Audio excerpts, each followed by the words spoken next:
प्रणाम। आज हम जारी रखेंगे प्रत्येक बुद्ध राजा द्विमुख जी की कथा। अक्सर हम सोचते हैं कि इतिहास मतलब बस तारीखें, लड़ाइयाँ और घटनाओं की एक सूखी सी लिस्ट। लेकिन असल में ये उन इंसानी जज्बातों की कहानी है जो बड़े बड़े साम्राज्य बना भी देते हैं और मिटा भी देते हैं। आज हम एक ऐसी ही कहानी के पन्ने पलटेंगे, एक ऐसे चमत्कारी ताज की कहानी जिसने इतिहास की सबसे भयानक लड़ाइयों में से एक को जन्म दिया। ये सिर्फ एक ताज की कहानी नहीं है, बल्कि ये कहानी है लालच, महत्वाकांक्षा और आखिर में विवेक की। तो सवाल यही उठता है और यह हमें गहराई से सोचने पर मजबूर करता है। क्या किसी चीज को पाने की चाहत इतनी ज्यादा हो सकती है कि एक सम्राट उसके लिए अपनी प्रजा, अपनी सेना, अपना सम्मान सब कुछ दांव पर लगा दे? आखिर वो कौन सी लाइन है जहां इच्छा जुनून बन जाती है और जुनून तबाही? चलिए इसी रहस्य से पर्दा उठाते हैं। तो हमारी कहानी शुरू होती है कांपिल्यपुर नाम के एक शांत और खुशहाल राज्य से। यहाँ के राजा थे द्विपृष्ठ।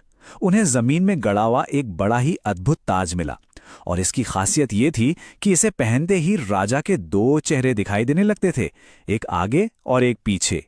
ये कोई मामूली गहना नहीं था, बल्कि एक ऐसी दिव्य चीज थी जिसकी चर्चा दूर दूर तक होने लगी। ये ताज राजा की दूरदर्शिता का प्रतीक बन गया था। अब इस कहानी के दो मुख्य किरदारों से मिलिए जो एक दूसरे से बिल्कुल अलग थे।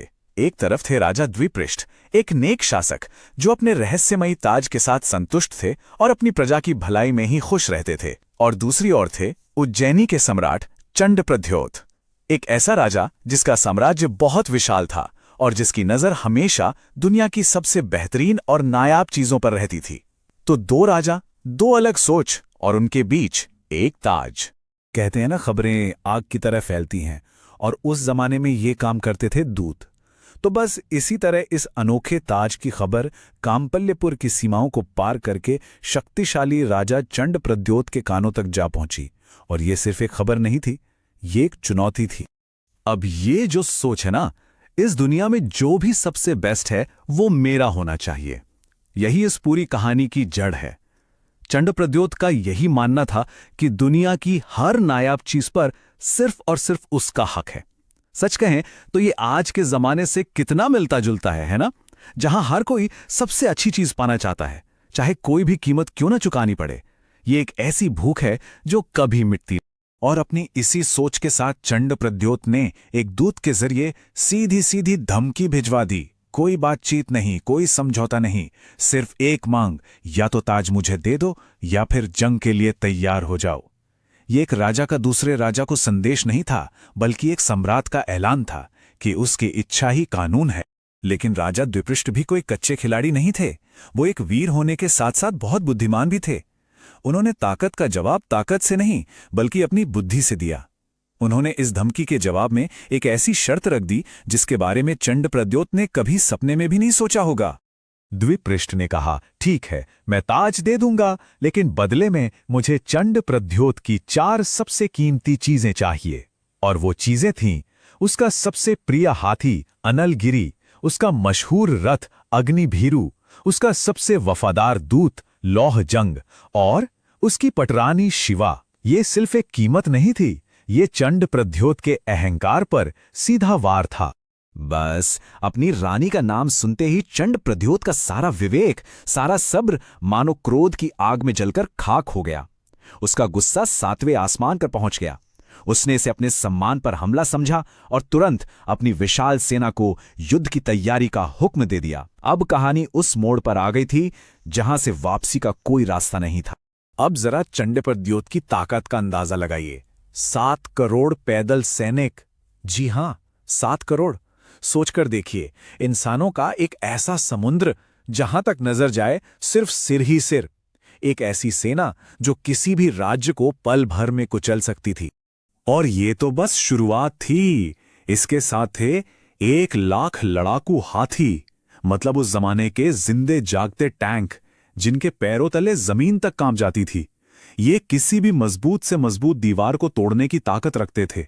और इन सब के साथ थे 50,000 फुर्तीले घुड़सवार, बिजली की रफ्तार से हमला करने वाली एक सेना जो पलक झपकते ही युद्ध का पासा पलट सकती थी।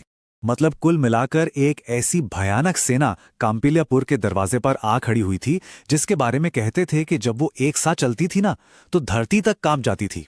ऐसी सेना का सामना करना लगभग नामुमकिन था। चंड प्रद्योत सिर्फ ताकत के भरोसे नहीं लड़ रहा था, वो एक माहिर रणनीतिकार भी था। उसने अपनी सेना को गरुड़ व्यूह में सजाया। सोचिए, एक विशाल बाज जिसके 2 पंख दुश्मन को दोनों तरफ से घेर लेते हैं, और उसकी चोंच यानी सबसे खतरनाक योद्धा बीच से चीरते हुए दुश्मन के दिल पर हमला करते हैं। तो इसके जवाब में राजा द्विपृष्ठ ने अपनी छोटी सेना को सागर व्यूह में खड़ा किया। ये रणनीति बिल्कुल समंदर की लहरों जैसी थी।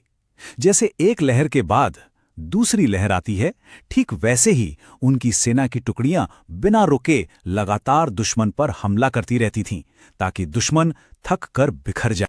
और फिर वो महासंग्राम शुरू हुआ।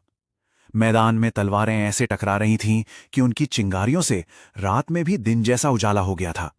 हवा में सिर्फ हथियारों की टनटनाहट और योद्धाओं की ललकार गूंज रही थी। ऐसा लग रहा था मानो देवता और दानव आपस में लड़ रहे हों। युद्ध अपने चरम पर था और हर कोई बस यही सोच रहा था कि आखिर द्विपृष्ठ की छोटी सी सेना इस तूफान के सामने कब तक टिकेगी। ऐसा लग रहा था कि काम्पिल्यापुर का अंत अब निश्चित है। इसका तो बस एक ही अंजाम हो सकता था, हार।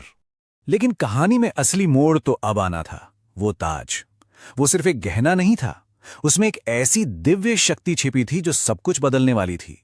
2 चेहरों वाला वो ताज उसे पहनने वाले को युद्ध में अजेय बना देता था, मतलब उसे कोई हरा नहीं सकता था। और फिर वही हुआ जिसकी किसी ने कल्पना भी नहीं की थी। जैसे ही राजा द्विपृष्ठ खुद मैदान में उतरे, पूरा पासा ही पलट गया। ताज की शक्ति के आगे चंड प्रद्योत की लाखों की सेना रेत के महल की तरह ढह गई और मैदान छोड़कर भाग गई। और वो महान सम्राट जो दुनिया जीतने निकला था, वो खुद बंदी बना लिया गया। कैद की खामोशी में चंड प्रद्योत को पहली बार अपनी सबसे बड़ी गलती का एहसास हुआ। उसे समझ आया कि ये हार किसी सेना या जादू की वजह से नहीं हुई, बल्कि ये उसके अपने अंधे लालच का नतीजा थी, जिसने उसे विनाश के रास्ते पर धकेल दिया था। लेकिन अब देखिए एक सच्चे विजेता का असली चरित्र। यहां राजा द्विपृष्ठ की महानता सामने आती है। उन्होंने बदला लेने के बजाय करुणा का रास्ता चुना। उन्होंने चंड प्रद्योत को न सिर्फ आजाद किया, बल्कि उसे एक राजा की तरह पूरा सम्मान दिया और उसे अपने आधे सिंहासन पर बैठने का न्योता भी दिया। सोचिए, अपने सबसे बड़े दुश्मन के साथ ऐसा बर्ताव। तो आखिर में ये जीत सिर्फ ताज के जादू की नहीं थी, ये जीत थी राजा द्विपृष्ठ के विवेक, उनकी करुणा और उनके महान गुणों की। उन्होंने ये साबित कर दिया कि असली ताकत हथियारों में नहीं, बल्कि अच्छे गुणों और माफ कर देने में होती है। लेकिन कहानी यहां खत्म नहीं होती। जब कोई राजा अपने सबसे बड़े दुश्मन पर इतनी बड़ी दया दिखाता है, तो उस हारे हुए राजा के मन में क्या चलता होगा?